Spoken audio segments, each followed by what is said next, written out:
አስቸኳይ የጥንቃቄ መልእክት በሀገር ውስጥም ይሁን በመላው ዓለም ላላችሁ ኔስትል የህፃናት ወተት ምርቶች ላይ የቀረበ ማስጠንቀቂያ በኔስሊ ኩባንያ አማካኝነት የሚመረቱ አንዳንድ የህፃናት አልሚ ምግቦች ሴሪላይን በተባለ መርዛማ ንጥረ ነገር ሳይበከሉ አይቀርም በሚል ስጋት በዓለም አቀፍ ደረጃና በሀገር ውስጥ ጥብቅ የጥንቃቄ ማስጠንቀቂያ ተሰጥቷል። አንደኛ፣ በኢትዮጵያ ልዩ ትኩረት የሚሻው የምርት አይነት በምስሉ ላይ በተገለጸው የባለስልጣኑ መግለጫ መሰረት በተለይም የሚከተለው የምርት በገበያ ላይ ቢገኝ እንዳይገዛና ጥቅም ላይ እንዳይውልም ታግዷል። የምርቱ ስም ብራንድ NAN ስፔሻል ፕሮ HA 012 ሁለተኛ የባች ቁጥር ባች ነምበር 516607 42 F3 የተመረተበት ቀን 15 ጁን 2025 ዓመተ ምህረት አገልግሎቱ የሚያበቃበት ቀን 15 ዲሴምበር 2026 ክብደት 800 ግራም።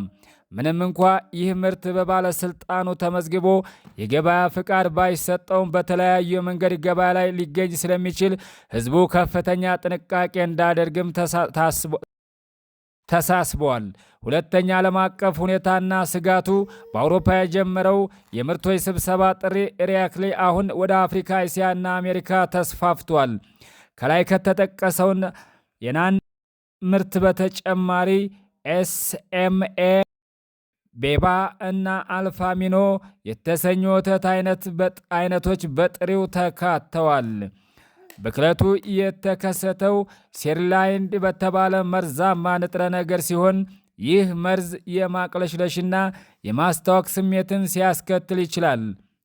እስካሁን በዚህ ምክንያት የታመመ ሰው አለመኖሩ ቢገለጽም የጥንቃቄ እርምጃው ግንም ቀጥሏል። ሶስተኛ፣ ለህብረተሰቡ የተላለፈው ጥሪ ማንኛውም ግለሰብ ወይም ድርጅት ከላይ የተጠቀሰውን የባች ቁጥር የያዘ ምርት በእጁ የሚገኝ ከሆነ ለይቶ በማስቀመጥ ለባለስልጣኑ እንዳሳወቅም ተጠይቋል። ይህንን ምርት ለህብረተሰቡ ማቅረብ በህግ የተከለከለ መሆኑም ተገልጿል።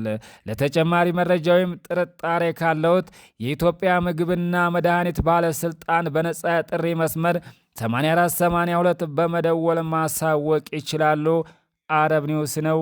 ይመቻችሁ።